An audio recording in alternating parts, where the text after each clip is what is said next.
The whole world will vilify us now, but I am still totally convinced that we did the right thing. German Army General Henning von Treschow. Welcome to the history of the 20th century.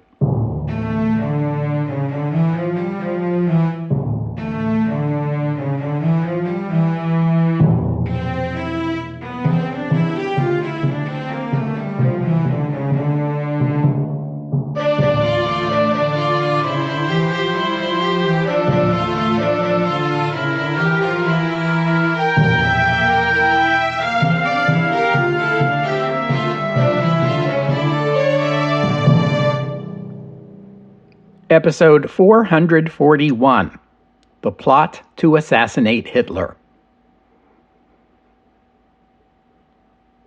I ended the last episode by describing the liberation of Vilnius and the Soviet internment of fighters in the Polish Home Army. On the day after the liberation of Vilnius, July 14, 1944, Adolf Hitler left the Berghof and returned to his headquarters at the Wolf's Lair in East Prussia. There had been fears of an Allied bombing raid on the Wolf's Lair, so Hitler had left a few months ago while workers began reinforcing the bunkers to strengthen them against such an attack. The work was not quite finished, but the situation on the Eastern Front was getting worse by the day, and the Wehrmacht needed its commander-in-chief closer to the front lines. Closer is one way of putting it. The Wolf's Lair was getting closer to the front line all the time. By this date, July 14th, Red Army units were just a few hundred kilometers away, and Germans were facing the very real prospect of Soviet soldiers actually entering the territory of the Reich, something that would once have been considered unthinkable. No one knew it at the time, but Hitler would never return to his vacation home. Adolf Hitler had feared assassination for many years, beginning even before he became chancellor. He was always very careful about his personal security. The Nazi Party provided him with bodyguards and later the SS. He was careful to surround himself with loyalists. Security rules prohibited any of his visitors from carrying firearms. The preparation of his food was carefully overseen from the vegetable garden to the dinner plate, and he had food tasters. When he traveled, his itinerary was a closely held secret. So Hitler felt reasonably secure against any potential assassin. He also claimed to have a preternatural sense of when he was in danger. Him and Peter Parker, and Miles Morales.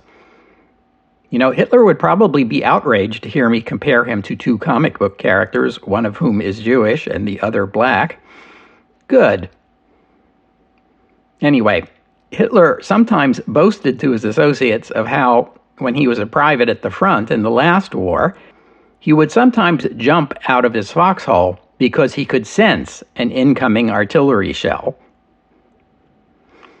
I'll just note in passing that Hitler's spider sense did not warn him of the impending assassination attempt made by Georg Elser in 1940, episode 318.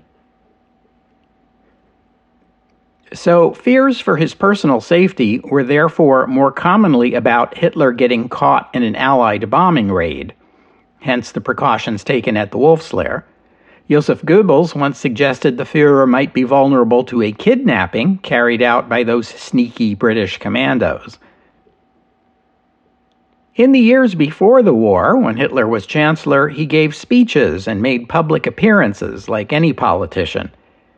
As the war dragged on, however, he became increasingly involved in managing it at the expense of his civilian political duties. And here was another reason why Hitler had little to fear from an assassin. Once the war began, and especially after the invasion of the Soviet Union, Hitler was usually surrounded by members of the Wehrmacht. It was hard to imagine how anyone could get close enough to him to make an attempt on his life, unless, of course, it was a soldier. You may recall, back at the time of the Sudetenland crisis, A couple of high-ranking German army officers, who feared Hitler was leading them and the Reich into a war against France and Britain that Germany was not ready for, at least discussed the possibility and the desirability of assassinating Hitler before that happened, for the preservation of the German military and the German state. It's not clear that these discussions got any farther than idle chit-chat.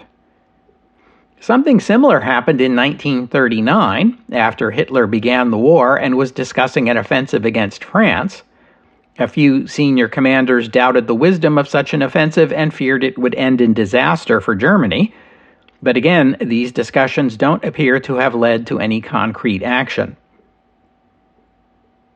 Then came the stunning victory against France in the spring of 1940, which laid to rest the doubts of those military commanders who feared Hitler's go-for-broke approach would ruin the nation.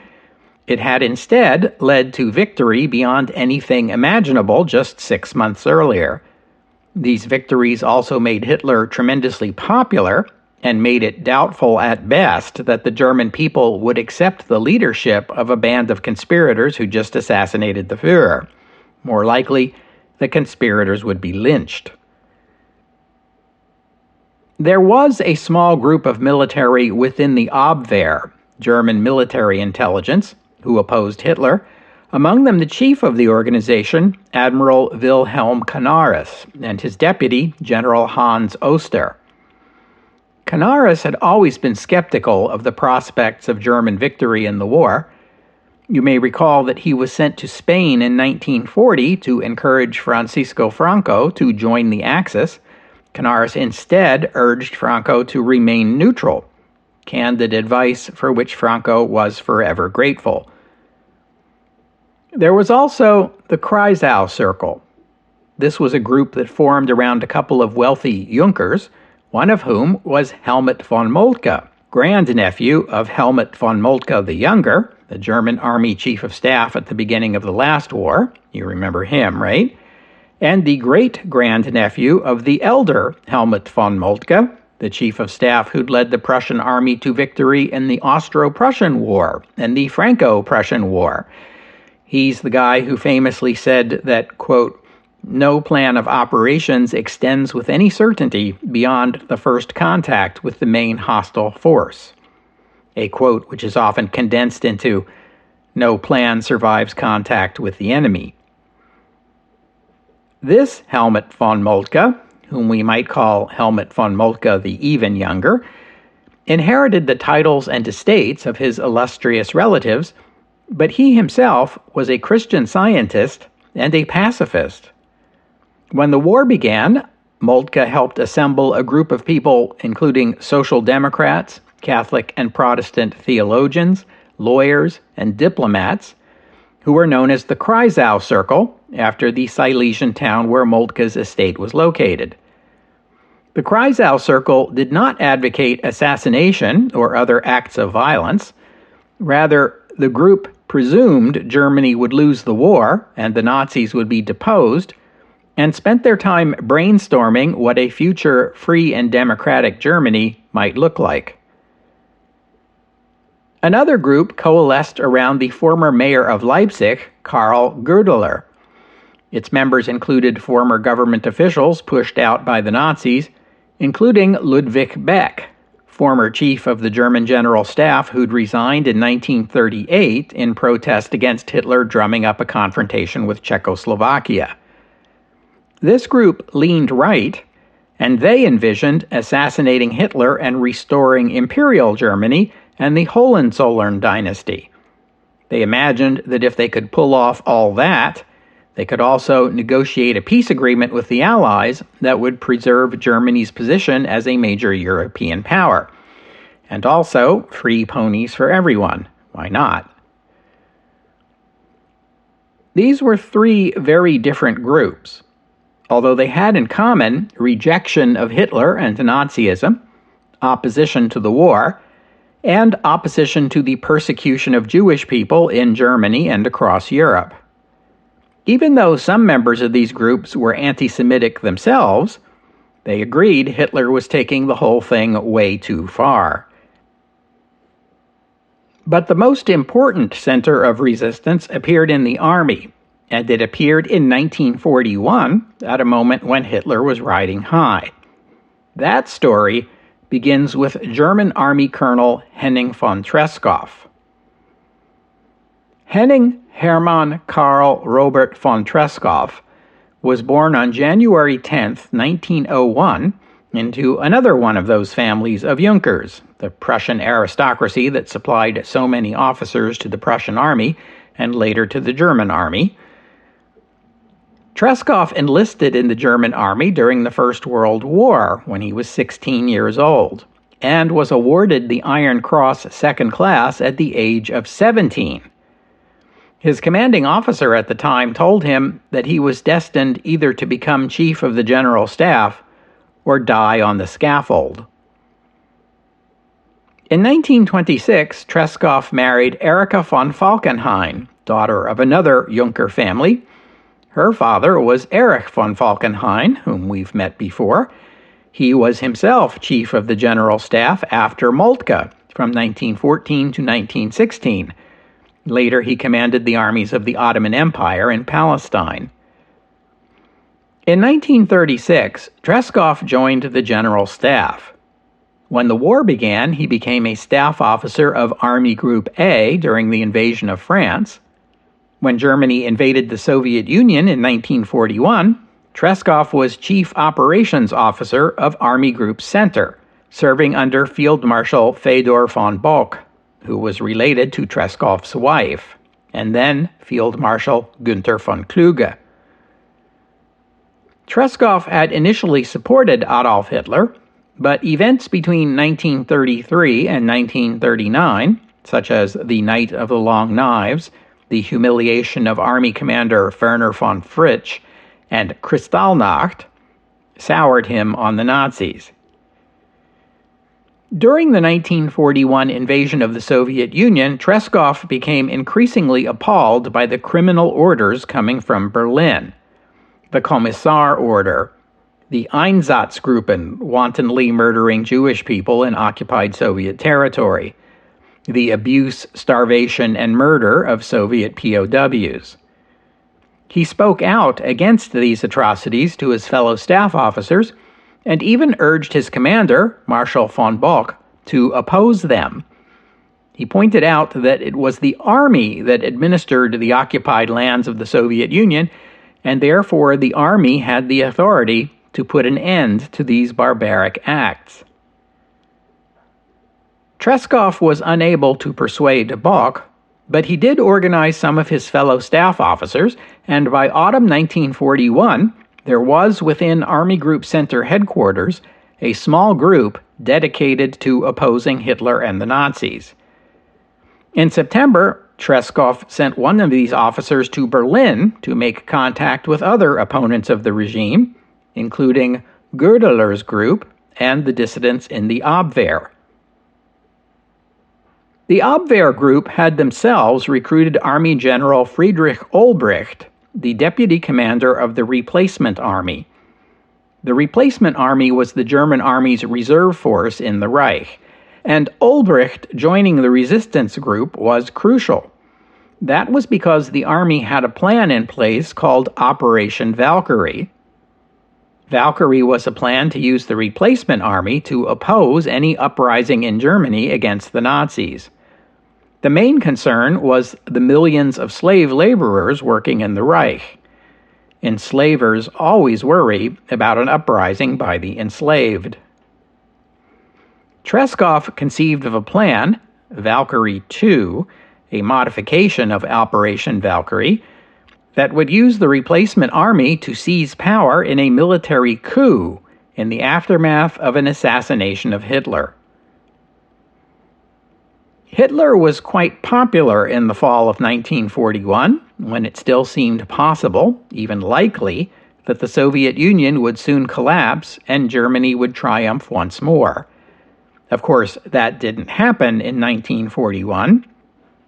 The German 1942 offensive, a second attempt to force Soviet capitulation, also failed. Then came the disaster at Stalingrad.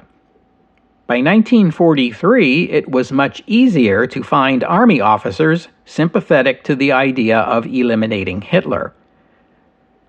I'm going to tell you now the stories of 3 failed attempts to assassinate Hitler. I should say 3 alleged failed attempts to assassinate Hitler, as the only evidence we have to support the existence of these plots is the testimony after the war of army officers who claimed to have participated in them. Of course, after the war, after the Nazis were gone, army officers would have every reason to claim they had opposed Hitler during his rule, even claim to have risked their lives in failed attempts to kill him. So these stories have to be taken with a substantial dose of sodium chloride. The first story alleges that 2 attempts were made on March 13, 1943, the day Hitler visited the headquarters of Army Group Center, which at the time was in Smolensk. The first attempt involved anti-Hitler army officers shooting him while he was having lunch in the officers' dining room, but it is said that the commander of Army Group Center, Marshal von Kluge, intervened to prevent it on the grounds that any coup attempt after Hitler was dead would lead to combat between the army and the SS. Kluge proposed waiting for an opportunity to kill both Hitler and SS Chief Heinrich Himmler at the same time.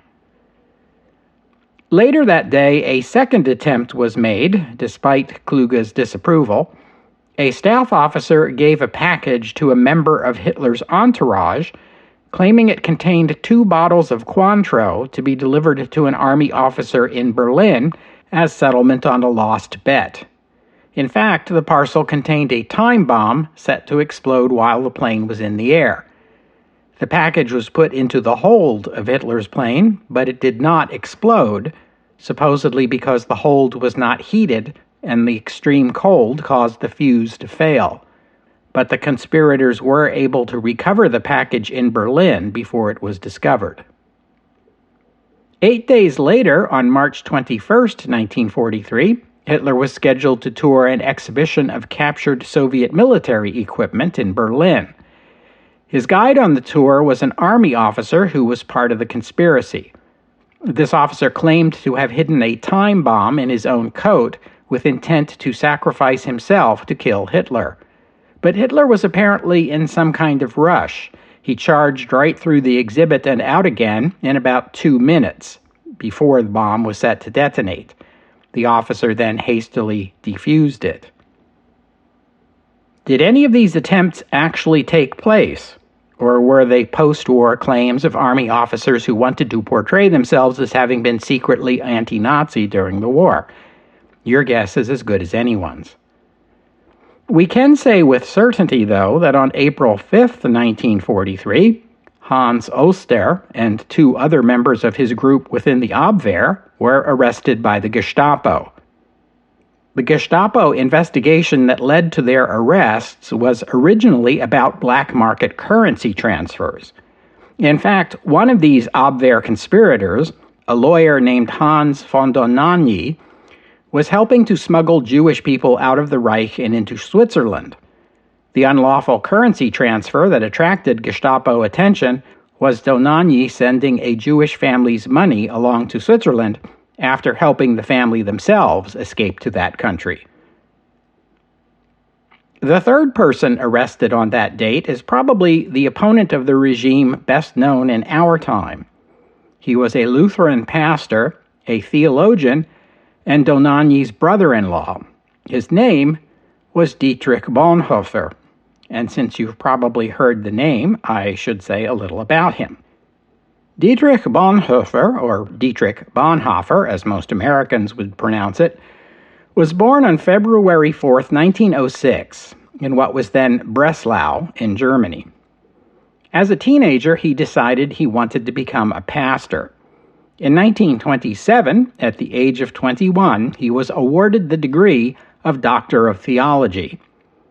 He spent a year in the United States in 1930 and 31, studying and teaching at Union Theological Seminary in New York City. Here's a fun fact.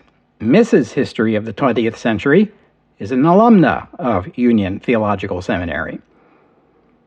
It appears Bonhoeffer did not enjoy his time at Union and found his students disappointing. That's because he never met my wife. Anyway, while in New York, he discovered something much more exciting than anything that was going on at Union. The Abyssinian Baptist Church in New York City. This was an African-American congregation in Harlem, which had some 13,000 members at the time, making it one of the largest churches in the United States. Bonhoeffer taught Sunday school there. He enjoyed the music, and he appreciated the sermons of the church's pastor, Adam Clayton Powell Sr. From this experience, he learned about racism and segregation in the United States and the disappointingly timid opposition to them from white American churches. This experience no doubt influenced his thinking after he returned to Germany and Hitler took power. So did the fact that his sister had married a Jewish man. After Hitler became chancellor, there was a movement within Protestantism in Germany called the German Christian movement, which attempted to integrate Nazi ideologies such as German racial superiority and anti-Semitism into Protestant theology. In opposition to this, Bonhoeffer was one of a group of theologians who founded the Confessing Church, which upheld Orthodox Christian doctrine in opposition to the German Christian movement. The Nazis eventually suppressed the Confessing Church and shut down its seminary. By 1941, Bonhoeffer had been banned from public speaking and from writing or publishing. His brother-in-law, Hans von Dohnanyi, who had secured a position for himself in the Abwehr, persuaded the organization to take on Bonhoeffer as well, based on Bonhoeffer's many contacts with churches and theologians in other countries. As an Abwehr agent, Bonhoeffer served as a courier, bearing communications between the anti-Nazi resistance in Germany and figures in other countries, as well as helping smuggle Jewish people to Switzerland, as his brother-in-law was doing. The loss of what was effectively a resistance cell within the Abwehr was a blow to the resistance movement. It should be noted that it was politically advantageous to the Nazi SS to discredit the German military's Abwehr, as that gave Himmler the opportunity to take control of intelligence operations in Germany away from the military and put it in the hands of loyal Nazis in the SS. As we've seen, by 1943, after the disaster at Stalingrad, and with Germany's military position growing progressively weaker, Hitler liked to blame the military, claiming senior Wehrmacht commanders were deliberately undermining him. Needless to say, these senior Wehrmacht commanders did not appreciate this. They had reached the opposite conclusion, that it was Hitler's inept leadership that was costing Germany the war. The upside of this for the resistance was that it made it easier to find and recruit disaffected military officers. The downside was that with Hitler becoming increasingly paranoid and increasingly suspicious of the military, it would make it more difficult for anyone in the military to carry out an assassination. In January 1944, the Gestapo arrested Helmut von Moltke, the even younger one. He was not arrested because of his involvement in the Kreisau Circle. At this point, the Gestapo knew nothing about that. He was arrested because he tipped off an Abwehr agent working for the resistance that the Gestapo was watching him. The following month, February 1944, Himmler persuaded Hitler to abolish the Abwehr altogether and turn all its functions over to the SS. Admiral Canaris, the now former chief of the Abwehr, was placed under house arrest. This had to have been a trying time for anyone involved in the resistance network. Even if the Gestapo wasn't on to you yet, it was sure looking as if they were closing in. And the Nazis had revived the ancient Teutonic concept of Sippenhaft, meaning that if you committed a serious crime, like, say, treason, your family members would be considered equally guilty and subject to the same punishments whether they were aware of or involved in your activities or not. When the conspirators reached out to the British government to offer a deal under which the Allies would go easy on Germany if Germans overthrew Hitler and ended the war on their own, the British government was not interested. The offer on the table was unconditional surrender. Take it now, or we'll force it down your throat later. Your choice. The conspirators also had to wrestle with the very real possibility that even if they could succeed in assassinating Hitler, there was no guarantee the German public would support the deed. Even in 1944, Hitler was generally popular, and killing the leader of your own nation during a war in which Germany's very survival might be at stake would be hard to explain and hard for the public to accept. The conspirators wanted Hitler dead because he was leading Germany into ruin, but if they killed him, it might produce a new stab-in-the-back legend that would put the blame for Germany's defeat and humiliation on them. There was also the question of who was going to do the deed. It would have to be a soldier, someone who could get close to Hitler, and while the military members of the conspiracy were content to speak out against Hitler in a closed room full of like-minded dissidents, when the question arose as to who would take the lead and carry out the killing, the only response was an embarrassed silence. Many of the military commanders were wishy-washy about the whole thing. They would support a successful coup against the Nazis, but weren't prepared to move until success was assured. And who could promise success? One particularly frustrating soldier was General Erich Fromm, commander of the replacement army. Fromm was the only person, apart from Hitler himself, who had the authority to execute Operation Valkyrie. That meant his support was essential to carrying out the anti-Nazi coup that would follow the assassination. Fromm spoke vaguely of supporting the plot, but was unwilling to take any personal action until Hitler was dead. So here's the bottom line. Everyone in these resistance circles agreed Hitler had to go, but only an army officer would have the opportunity to get close enough to kill him, and there was no army officer willing to try. Enter Klaus Philipp Maria Justinian Schenk Graf von Stauffenberg, born to an aristocratic family in Bavaria in 1907. He joined the army in 1930. His unit was one of those that moved into the Sudetenland in 1938 following the Munich Agreement. Stauffenberg was a right-wing nationalist aristocrat with no particular fondness for democracy, and he was a devout Catholic. He appears to have been a cautious supporter of the Nazis in the early 30s, but as in the case of von Tresckow, he was put off by the Night of the Long Knives and appalled by Kristallnacht. Nazi anti-Semitism offended his sense of Catholic morality. He worked for the Army General Staff during Barbarossa and was shocked by the murders of POWs and Jewish civilians, just like Tresckow. In 1943, Stauffenberg was promoted to colonel and assigned operations officer of the 10th Panzer Division. His unit fought against Montgomery's advancing 8th Army in Tunisia, and there, Stauffenberg was riding in a car when it was strafed by an RAF fighter on April 7, 1943. Stauffenberg was seriously wounded. He lost his left eye, his right hand, and 2 fingers of his left hand. He spent the following 3 months recuperating in a hospital in Munich.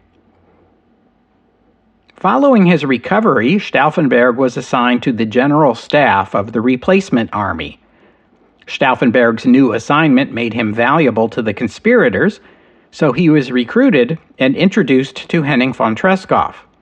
Stauffenberg was a badly needed shot in the arm for the conspiracy. He was in his late 30s, still young, energetic, skilled in military planning, and firmly committed to eliminating Adolf Hitler. Stauffenberg helped the conspirators refine Operation Valkyrie II, working out a plan under which the replacement army would seize control of military headquarters across Europe.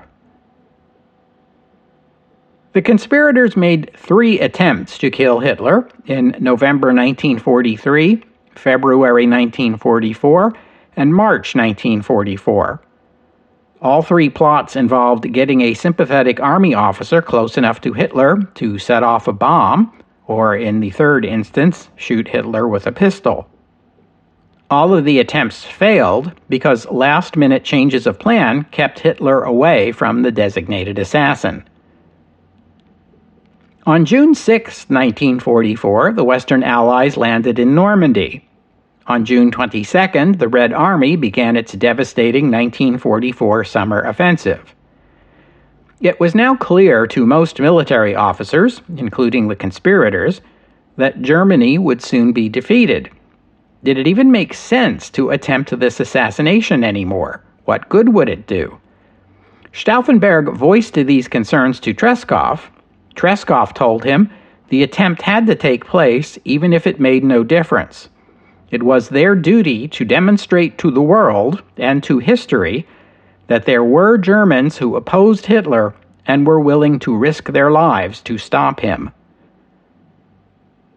On July 1st, Stauffenberg was named Chief of Staff of the replacement army.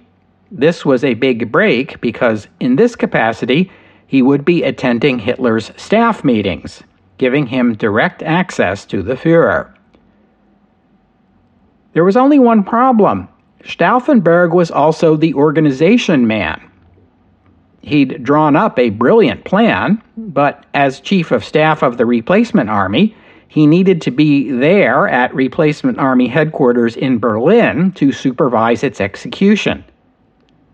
The conspirators believed him to be the only officer who could plausibly take command of the replacement army and issue those orders successfully. This meant that Stauffenberg could not be a suicide killer.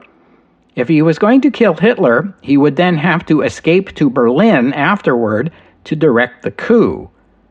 It sounded impossible that one man could do all this.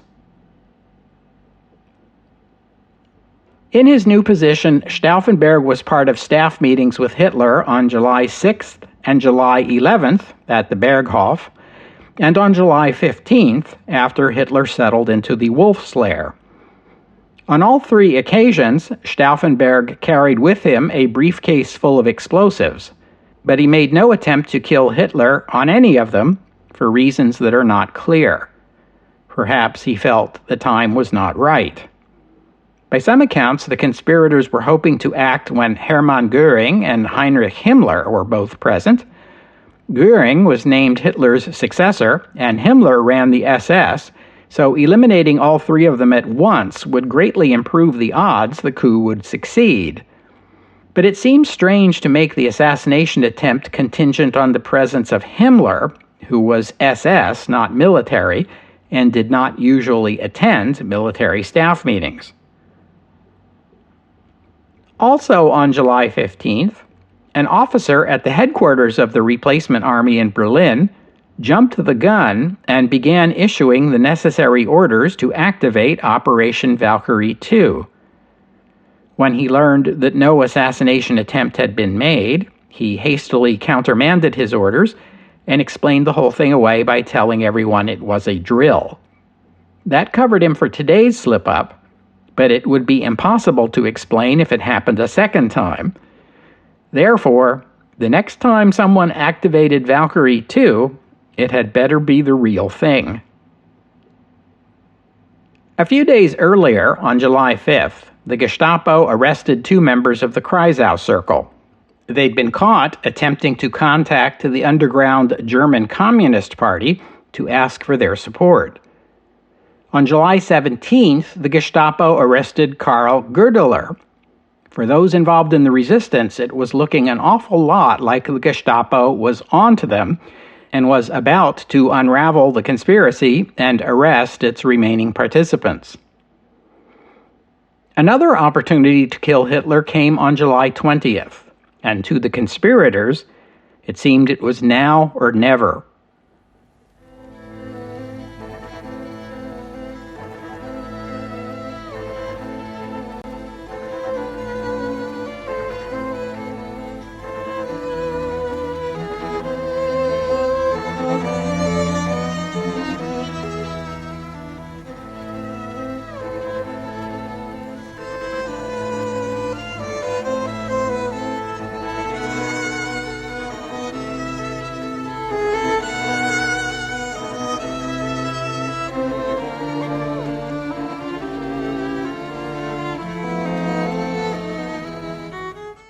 July 20th, 1944 was a hot and humid day.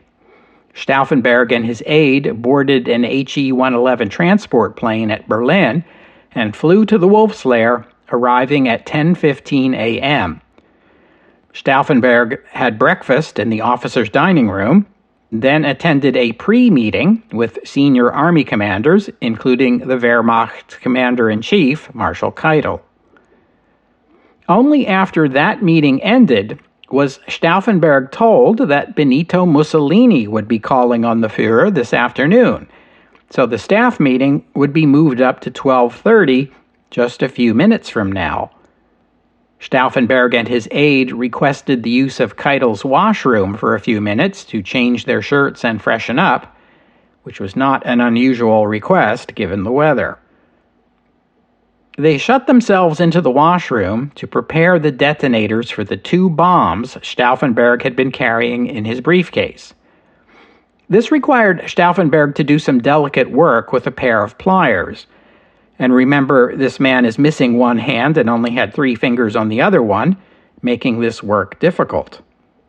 As Stauffenberg was working, a staff sergeant knocked on the door of the washroom to inform him that the meeting was beginning and he needed to hurry up. Stauffenberg only had time to arm one of the 2 bombs. He gave the other one to his aide to dispose of. It appears that in his haste and anxiety, Stauffenberg had made a huge mistake. He could have put the second unarmed bomb into the briefcase with the armed bomb. The explosion of the one would have detonated the other, producing a blast twice as powerful. Too bad. Because of the heat, the meeting was held in an above-ground barracks instead of one of the underground bunkers. All the windows were open. Keitel escorted Stauffenberg into the meeting at 12:37 p.m. Another officer was giving a report on the situation at the Eastern Front. Hitler was sitting at the center of the long side of a large oaken table, his back to the door. He turned to them and nodded silently to acknowledge their arrival. Stauffenberg had requested a seat close to Hitler. He put his briefcase next to the base of the table, just to Hitler's right. A few minutes later, he excused himself, saying he had to make a phone call. He left his cap behind to create the impression that he planned to return momentarily. Instead, Stauffenberg exited the barracks and hurried to where his aide was waiting. The aide had already called for a car. As they waited for it to arrive, they heard a loud explosion. Confident that no one in the room could have survived the blast, Stauffenberg and his aide climbed into the car, which drove them to the nearby airfield. Stauffenberg told the driver to hurry up, saying, "Right now, every minute counts." Along the way, the aide threw the second unexploded bomb out of the car. At 1:15, their plane took off. It landed outside Berlin at 3:45. There was no car waiting for them. Stauffenberg's aide called replacement army headquarters to inform them that Hitler was dead. In the moment after the bomb had exploded in the barracks at the Wolf's Lair, there was pandemonium. Shards of glass were everywhere. The air was so full of smoke and flames and fluttering papers that no one could see for a moment, though everyone could hear the cries of the wounded. Adolf Hitler was not dead. He lay still for a moment, testing his own body to see if everything was still there and would still move, before rising to his feet. Wilhelm Keitel, who had been sitting next to Hitler, embraced the Führer in a bear hug, quite contrary to normal military protocol, and cried out, "Mein Führer, Sie leben!" That is, "My Führer, you are alive." It seems that shortly after Stauffenberg left the room, one of the other officers seated at the table took note of Stauffenberg's briefcase on the floor, sticking out from under the table. It looked dangerous. Someone might trip over it.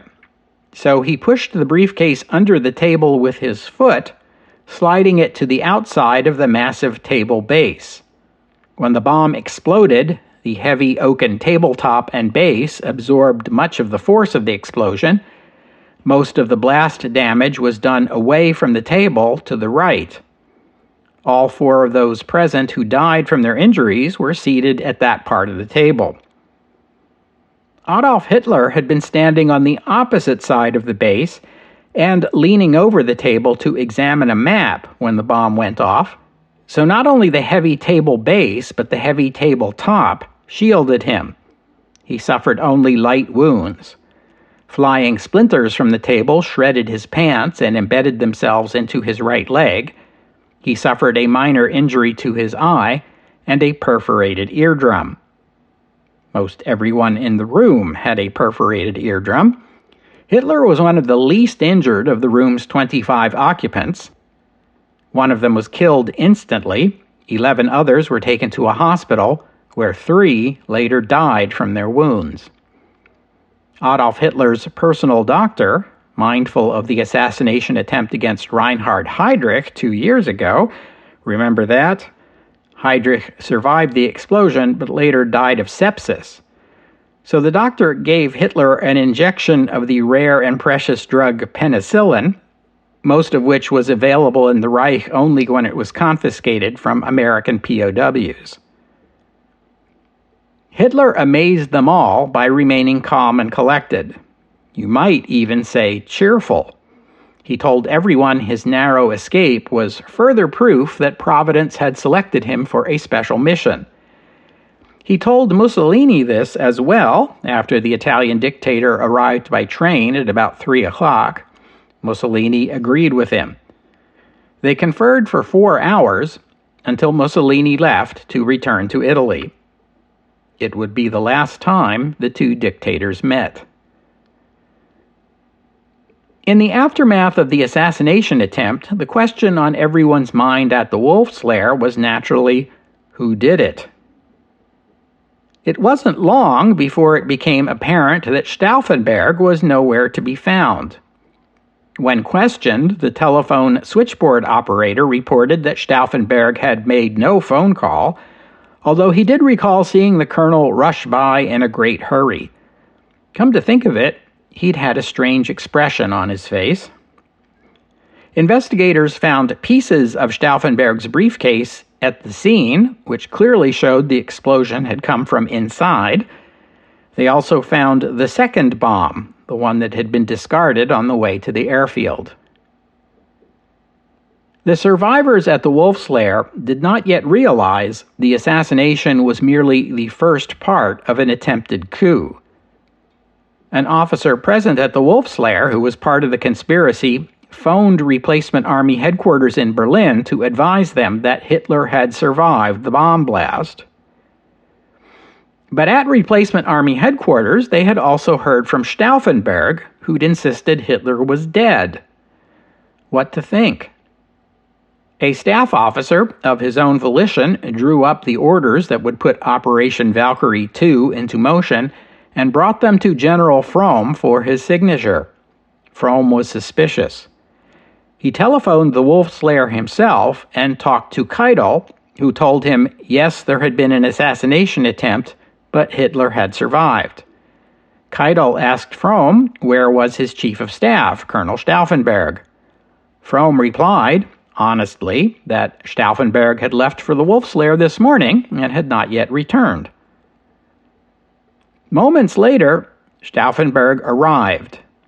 he was able to persuade his fellow conspirators at replacement army headquarters that Hitler was dead, despite anything they might have heard to the contrary. Together, they made one more attempt to persuade Fromm to put Valkyrie II into motion. Fromm refused and ordered the conspirators be placed under arrest. Stauffenberg told Fromm he misapprehended who was in charge and ordered Fromm be placed under arrest. He was. Half an hour later, Ludwig Beck, the former Army Chief of Staff and the coup plotter's designated replacement for Hitler, arrived at the headquarters. He was disturbed to learn that Operation Valkyrie II had barely gotten started. More reports were coming in that Hitler had survived the assassination attempt. Beck wanted to proceed with the coup anyway, but most of the officers at Replacement Army headquarters were uncertain. At the Wolf's Lair, military commanders were contacting headquarters across the Reich by telephone, informing them that the Führer had survived, but that a coup attempt was apparently in the works, and they should not accept any orders from Replacement Army headquarters. At 6:30, German radio reported that Hitler was alive. Inside Replacement Army headquarters, that was the clinching proof. It was no longer possible to believe, or even hope, otherwise. Outside Replacement Army headquarters, police and soldiers had arrived and cordoned off the area. Stauffenberg spent the evening telephoning various military headquarters, ordering them to proceed with Operation Valkyrie II. Eventually, other Replacement Army officers, both Hitler supporters and former coup supporters who realized the cause was lost, banded together and released General Fromm. Soldiers outside forced their way into the building and took the coup leaders into custody. Fromm left the room, returned a short time later, and announced that a court-martial had sentenced 4 of the coup leaders, including Stauffenberg, to death. He ordered the condemned marched out into the building's courtyard, where they were executed. Fromm apparently wanted to demonstrate his opposition to the coup and his loyalty to Hitler, and likely also wanted dead witnesses who could testify that he himself had been at least a little coup curious. By that evening, Hitler's mood had darkened. He vowed that, "I am going to make such an example of them that no one will ever feel the slightest desire to commit a similar betrayal of the German people."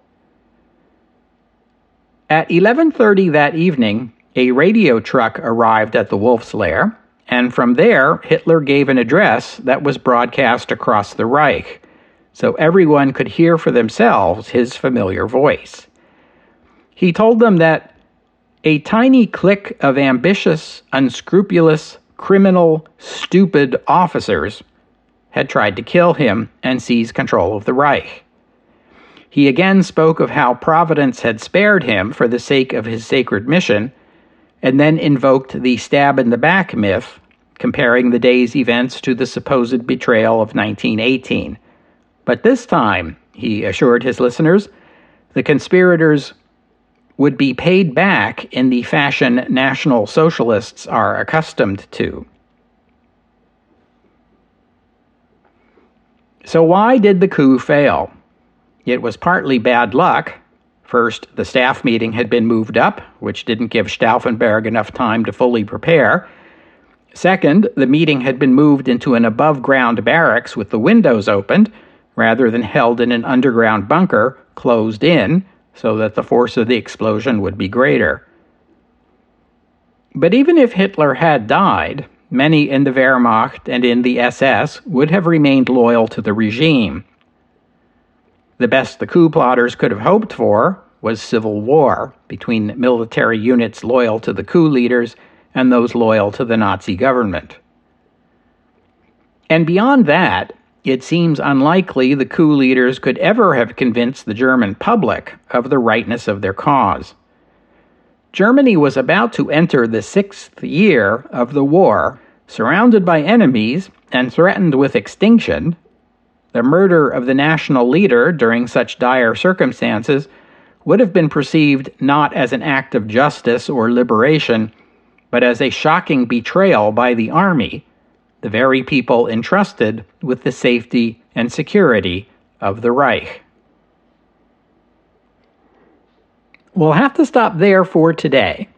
I thank you for listening, and I'd like to thank Andy and William for their kind donations, and thank you to Seth for becoming a patron of the podcast. Donors and patrons like Andy and William and Seth help cover the costs of making the show, which in turn keeps it available free for everyone always. So my thanks to them and to all of you who have pitched in and helped out. If you would like to become a patron or make a donation, you are very welcome. Just visit the website historyofthe20thcentury.com and click on the PayPal or Patreon buttons. And as always, the podcast website contains notes about the music used on the podcast. If you hear music on the podcast and you would like to know more about it, including the composer, the performers, and a link to where you could download it, that would be the place to go. And while you're there, you can always leave a comment and let me know what you thought about today's show. And I hope you'll join me next week here on the History of the 20th Century as we get caught up on developments in Normandy and in the United States, where the Democrats nominate Franklin Roosevelt for a 4th term as president.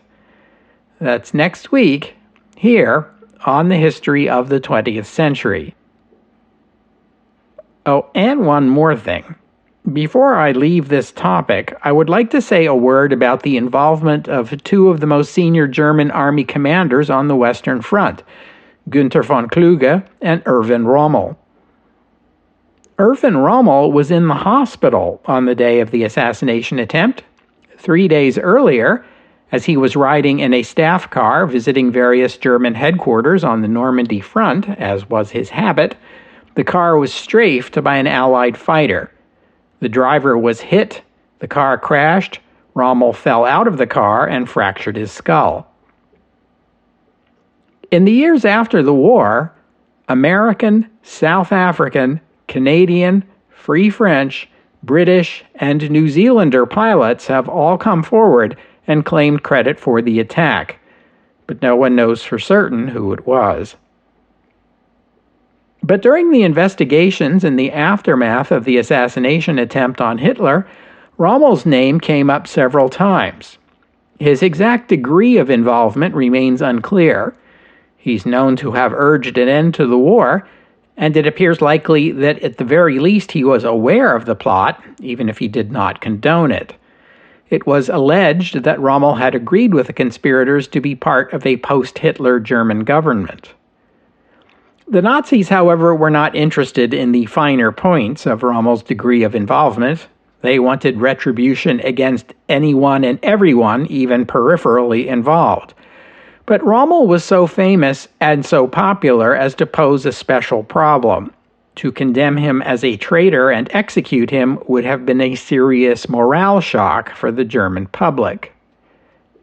With that in mind, Rommel was offered the choice between a treason prosecution and suicide. He chose suicide. If he had chosen prosecution, he would have exposed not only himself but his family to Nazi justice. Suicide allowed the German government to announce publicly that the 52-year-old war hero had died from injuries related to that Allied attack and give him a state funeral. It also meant his family would be safe and would receive his military pension. Günther von Kluge, commander-in-chief of the West at the time, had known about the assassination plot for years and had agreed to support the military coup. On July 20th, having erroneously been informed that the assassination was a success, Kluge issued military arrest warrants for more than 1,200 SS officers in Paris. Though when he learned that Hitler had survived, he hastily rescinded those warrants. And what happened next? Well, that is a story for another episode.